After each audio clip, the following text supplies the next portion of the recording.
is drawing seconds or steps. And so we did steps and skips in class.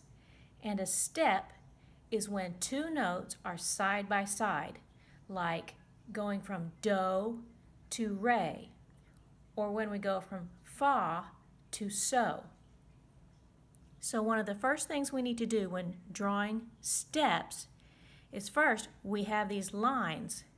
There are 5 lines, and there are 1, 2, 3, 4 spaces in between the lines. These lines are called the staff. So notes can go up the staff, and notes can go down the staff.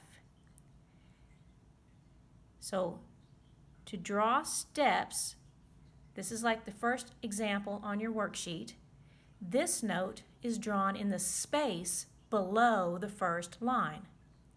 So a step would be on the very next line or space. So since this is a space, the step will be on a line.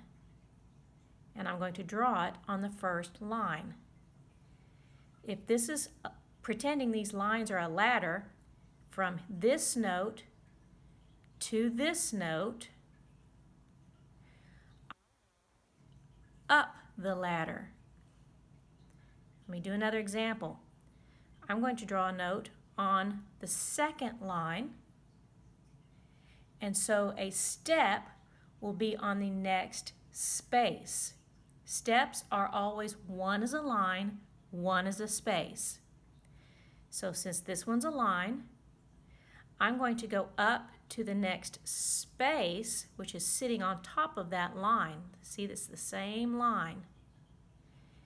I went up the ladder. If I do it this way, you can see it from this line up to the next space. So that one's up.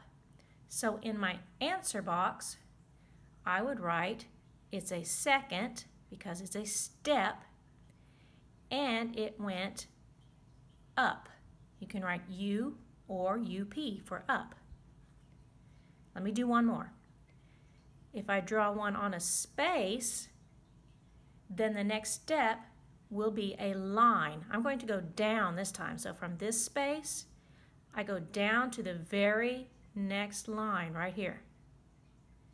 So I went down from a space to a line.